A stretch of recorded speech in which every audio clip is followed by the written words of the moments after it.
Tema número 1. García Luna es encontrado culpable en una corte norteamericana.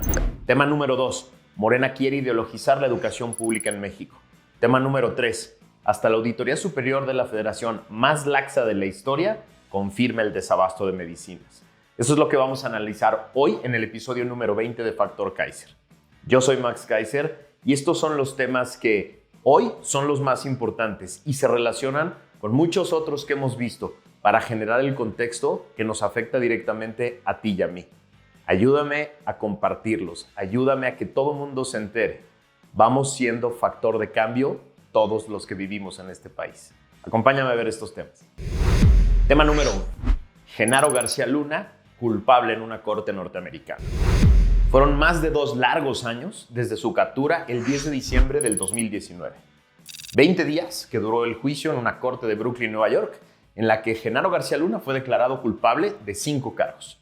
Ayudar al crecimiento del cártel de Sinaloa, contribuir a la eliminación de grupos rivales, permitir el paso por México de toneladas de cocaína que terminaron en Nueva York, Chicago y Los Ángeles, así como de mentir en el trámite de su solicitud de ciudadanía en Estados Unidos.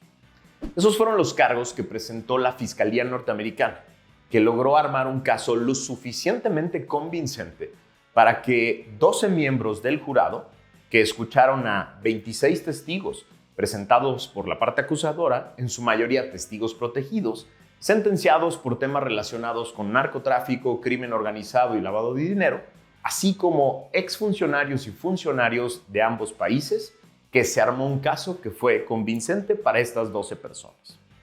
El juicio fue, la verdad, un poco decepcionante. Durante los 2 años que duró la investigación, después de su detención, se especuló en muchos medios de comunicación que la Fiscalía presentaría a más de 70 testigos, así como pruebas físicas, como registros financieros, videos, audios y todo tipo de herramientas para llegar a la convicción. Pero eso no sucedió. Es importante recordar que en este tipo de juicios en Estados Unidos, la Fiscalía solo debe convencer a 12 personas comunes y corrientes, que no son especialistas en derecho ni en crimen organizado y que deciden con base en el criterio que pudieron formarse en los días que duró el juicio, es decir, en los 20 días. La Fiscalía logró convencerlos y eso es suficiente para obtener un veredicto de culpabilidad allá en Estados Unidos. Esto es gravísimo, en muchos sentidos. Se trataba del encargado de la seguridad de nuestro país, que, según la Fiscalía norteamericana y el jurado, desde su posición beneficiaba a ciertos grupos del crimen organizado y abusaba del poder para beneficio personal. Si esto es cierto, es una gravísima deslealtad al Estado mexicano, a la ciudadanía, a la Constitución y a las leyes. Y no hay matiz alguno que pueda hacerse. Lo que es una pena es que la justicia haya llegado allá, en Estados Unidos, y no aquí en México. Y que no haya quedado claro cómo una sola persona logró engañar durante tantos años a las mismas autoridades norteamericanas que hoy lo acusan y lo declaran culpable. Quienes antes tenían una estrecha relación con él, que colaboraban y generaban todo tipo de operativos e información para esta persona, hoy lo acusan. Hubiera sido muy interesante saber cómo esa persona lo logró. Tenemos en México muchos años esperando juicios similares a este, por los cientos de deslealtades de cientos de servidores públicos en diferentes niveles que han provocado y tolerado la violencia que hoy vivimos en nuestro país. Seguimos esperando el primer juicio en México sobre servidores públicos de alto nivel y de sus redes de complicidad. Estos servidores públicos desleales han convertido a este país en un cementerio que cuenta, en promedio, 30,000 homicidios dolosos al año, 90% de los cuales quedan impunes. Seguimos esperando que las autoridades mexicanas se atrevan a crear las capacidades suficientes para investigar, enjuiciar y sentenciar a servidores públicos cómplices y a los miembros del crimen organizado, pero aquí, en México, que los casos se lleven y se completen en México, con investigaciones bien hechas y pruebas contundentes, llevados por autoridades autónomas, que no pacten impunidad con los gobiernos en turno y que le sean leales a la población y a la Constitución mexicana. Seguimos esperando eso.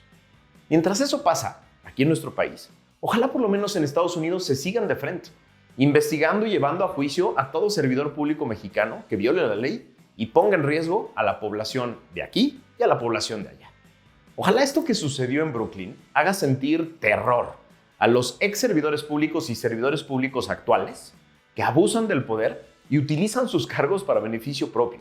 Ojalá a partir de hoy dejen de poder dormir tranquilos. La justicia por vía de las instituciones es mucho mejor que la picota política de las mañaneras, en la que constantemente se viola la presunción de inocencia y se abusa del poder para amenazar a contrincantes políticos. La justicia por vía de las instituciones es la única que puede llamarse justicia en una democracia. Tema número 2. Morena quiere ideologizar la educación pública. Morena quiere tener la facultad y el mandato político en las urnas de adoctrinar a nuestras niñas y niños a través de las instituciones de educación pública. El cambio curricular que la SEP impulsa a partir de su Plan de Estudios 2022 tiene un fin doctrinario y político, pero no educativo. No lo digo yo. Eso afirman reconocidos expertos en política de educación pública en este país. Estos expertos afirman que si dejamos que se aplique este nuevo plan, creará una enorme confusión y producirá extravíos en alumnos y en docentes. Este cambio está centrado en una muy estrecha ideología comunitaria y alienta la confrontación por encima del aprendizaje de nuestros alumnos para ser personas con capacidades de elección y desarrollo en un mundo cada vez más complejo, es decir, individuos con habilidades. No les gusta eso. Pretende desconocer las libertades individuales en aras de un comunitarismo que es limitante. La afirmación de que existe un orden de tipo comunitario al que debe circunscribirse la mayoría de las acciones humanas es producto de una creencia de los autores, respetable, pero creencia. Ellos afirman que en el individualismo hay perversiones, que según ellos deben ser combatidas y extinguidas. Introduce así una arbitraria organización del conocimiento en 4 campos formativos que conducen a confusión, a traslapes y errores gravísimos. Se pierde la prioridad de la lengua y las matemáticas, que en la historia de la pedagogía se han considerado las disciplinas más relevantes por su papel instrumental para acceder al conocimiento y para el desarrollo del pensamiento lógico y abstracto. La química, la física, la biología, la geografía, la historia y otras disciplinas también se han considerado necesarias para la educación y son prácticamente borradas en esta nueva propuesta de la SEP. Las supuestas consultas, que se hicieron exclusivamente de versiones preliminares del plan de estudios y no así de los programas completos, que se llevaron a cabo en 2022, no fueron sino asambleas informativas a grupos de maestros reducidos que no tuvieron una verdadera posibilidad de opinar. Salvo algunas posibles excepciones, los expertos reales del país no fueron consultados, menos todavía las madres y los padres de familia y otros grupos de la sociedad civil expertos en este tema. La consecuencia es una atropellada, caprichosa y defectuosa reforma curricular. Insisto, esto no es opinión mía, es opinión de los expertos. El elemento ideológico que parece estar detrás de toda la propuesta es la idea de que el conocimiento tiene un origen en lo comunitario y su fin está en la comunidad. Se trata de una idea política respetable, pero no universal, ni aceptada por todos. Lo que creen ellos es que lo importante de la educación pública no es la generación de capacidades y habilidades del individuo, porque éstas engendran egoísmo y la desigualdad. No es afirmación mía, estoy tratando de interpretar esta ideología con lo que he escuchado de las mañaneras y del que crea el plan, y por eso creen que es importante la generación de capacidades colectivas que ayuden a la comunidad a desarrollarse de manera más homogénea. Insisto, respeto a quienes creen esta visión de la sociedad, pero no creo que un partido que gobierna por un periodo de 6 años tenga el mandato político ni la facultad constitucional de cambiar por completo no solo la política educativa, sino la idea central de los derechos humanos, que dicen que es el individuo y no una colectividad el que tiene el derecho a que el Estado le dé las capacidades necesarias para desarrollarse como persona. Sería conveniente que en las próximas elecciones los candidatos de Morena nos expliquen claramente su concepto no solo de educación pública, sino de sociedad, para que después no quieran sorprender a medio sexenio a todo mundo con ideas que parecen sacadas del manual del chavismo venezolano o de la Carta Fundacional de Corea del Norte. Tema número 3. Hasta la Auditoría Superior de la Federación más laxa de la historia confirma el desabasto de medicinas. Apenas el lunes pasado platicábamos tú y yo en este programa de que esta Auditoría Superior de la Federación es, dicho por su superior jerárquico, la Cámara de Diputados a la que está adscrita, la más laxa y permisiva desde su creación. Bueno, pues esa Auditoría Superior de la Federación, sometida al gobierno en turno, confirma vía auditorías que lo que yo he dicho y hemos dicho muchas personas hace años y el presidente López había negado una y otra vez, es cierto. El desabasto de medicinas para niños con cáncer fue una tragedia inhumana y real.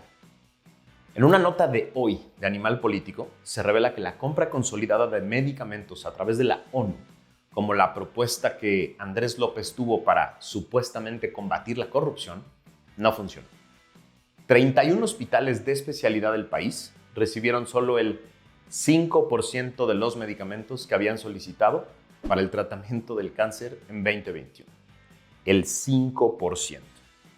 Así lo reveló la Auditoría Superior de la Federación en la revisión que le hizo a la adquisición consolidada y distribución de medicamentos oncológicos del Instituto de Salud para el Bienestar, el INSABI, en la Auditoría de Cumplimiento 2035, publicada este lunes pasado como parte de la revisión de la cuenta pública 2021.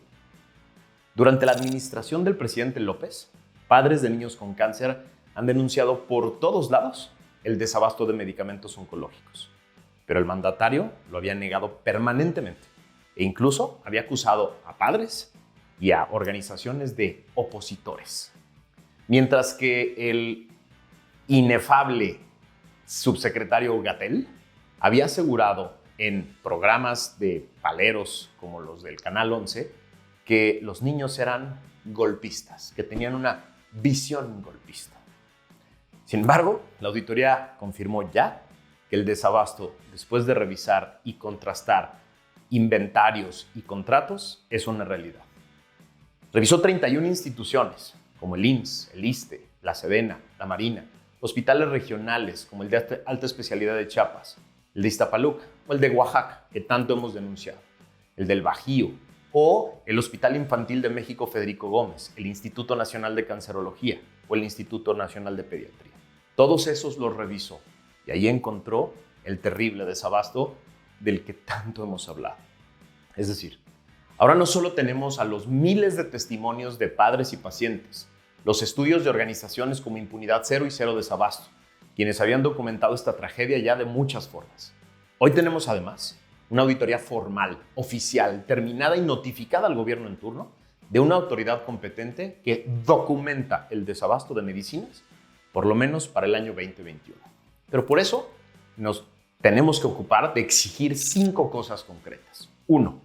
Continuar con las investigaciones para también documentar el desabasto en 2022. 2. Denunciar penal y administrativamente a los servidores públicos responsables. Tiene que haber justicia en este caso. 3. Cambiar de inmediato y por completo la política de compra y distribución de medicinas para que lleguen a los enfermos. 4. Poner como prioridad número 1 de la agenda de los partidos de oposición el rediseño completo del sistema de abasto de medicinas para atender la salud. Y 5.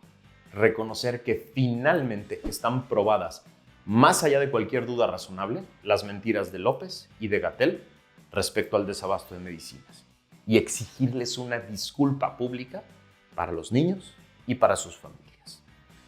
Estos 3 temas que analizamos hoy son muy complejos, son muy importantes y tienen un impacto muy claro y muy concreto, no solo en tu vida y en la mía, sino en la vida del país, en el desarrollo de nuestra democracia, en el ejercicio de gobierno, en la seguridad. Y tenemos que entrarle, tenemos que revisarlos, tenemos que analizarlos, tenemos que evaluar qué quieren decir estos 3 temas. No podemos dejarlos simplemente como una anécdota.